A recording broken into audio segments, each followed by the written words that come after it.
Hello everyone, and thank you for coming to my channel. With Pokémon Legends Z-A being only about a week away, we're going to have a look at where I think that the game will take place in the overall Pokémon timeline. So for those of you who don't remember, I do have an entire series based off of the main series, side series, and spin-off series of the Pokémon games, and where I think that they fall in the timeline and my evidence for this. So looking at this, we do have our current timeline, and this is the timeline with just the main series games. So with that, we're going to go ahead and have a look at where I believe Legends Z-A will fall in this overall timeline and my evidence for it. So go ahead, leave a like, comment, subscribe, and we will go ahead and get started. So my initial dream for this game way back in January of 2023 when we got the initial trailer for it was that this was going to be taking place in the past, potentially like 200 years before the current day, the Kanto games, just based off of the trailer where we have the old-fashioned look of the blueprints and all of that stuff. I mean, Legends Arceus took place about 500 years before the current day, so I mean, why would 200 years be out of the ordinary? That I believe that took place during the Pokemon world's equivalent of the Meiji Restoration. Don't know if I said that correctly, but I believe that this would have been perfect to take place in the same time as Paris Reconstruction, which was something that happened towards the end of the 19th century. I believe if I have my history correct on that. Feel free to fact check me. But then later on in the trailer, we do see where this turns into a more futuristic game with futuristic graphics, and this effectively squashed my dream of having a 1800s Pokemon Paris game. I didn't know that'd be too much to ask for, but hey, who am I? But this did give rise to a hope that we would have a game where we can travel between the present and future and past and all that stuff, Ocarina of Time style. But then they released more trailers and that ended up being a lost hope, because it does look like this is just going to take place in the modern day with no time travel shenanigans. But in regards to where the game takes place, let's look at the evidence. We do know that this game takes place after the events of X and Y, based off of several different features. We can see where characters have aged, we can see where they have grown, we can see where the overall environment or the overall landscape, city, whatever has changed. So let's look at some proof of that. To start this off, we will look at Emma. She was an orphan teenager in the original X and Y games who was hired by Looker to work at his detective agency, but was ultimately taken advantage of by Team Flare, where she became an excellent battler by the use of the Essentia suit. Through the trailers of this game and through the cover art, we can see that there is an older Emma who is still wearing the suit.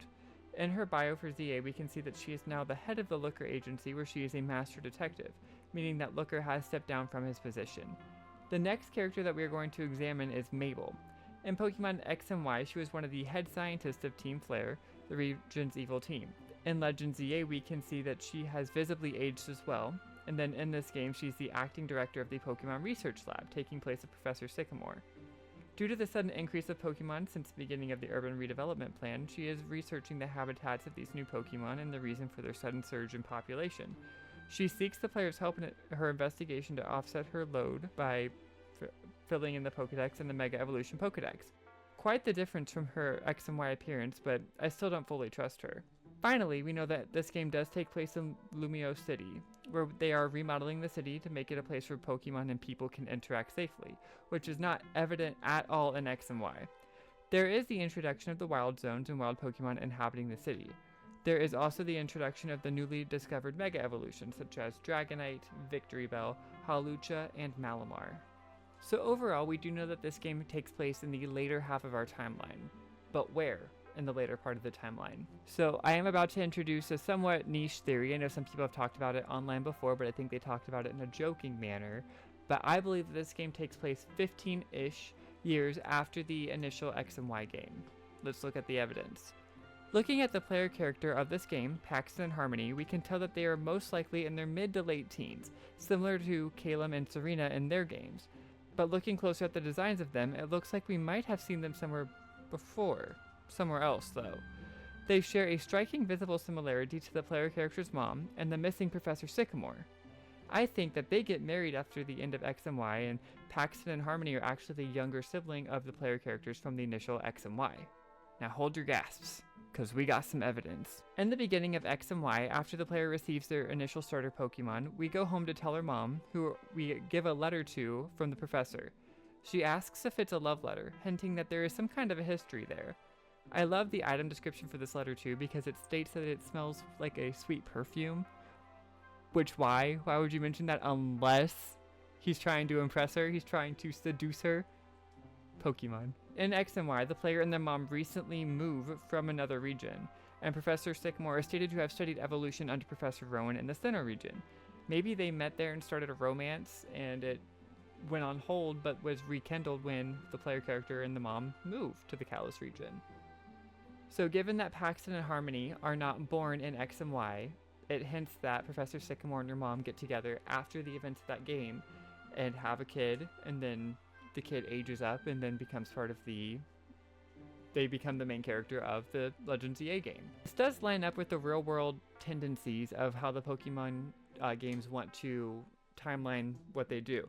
Usually the newest game goes at the end of the timeline. Didn't start that way with the first 4 generations, but ever since it's been kind of placeholder, place by place. We know that this game happens after the Alola game, since Zygarde 10% form is discovered and the use of the Zygarde cute in these games, and the Zygarde 10% appears in the trailer for ZA. After that, we really got nothing. I have a feeling, based on the way Pokemon usually does this though, that it'll end up at the very end of the timeline, meaning it happens sometimes around the events of Scarlet and Violet, which kinda lines up with the theory that I have that I'm releasing on Monday for Mistaken Identity Pokemon Theory Monday. So stay tuned for that. Alright you guys, if you guys did enjoy this, please leave a like, comment, subscribe, all that fun stuff. And with that, I will see you guys in the next one. Happy playing, and I will see you later. Bye!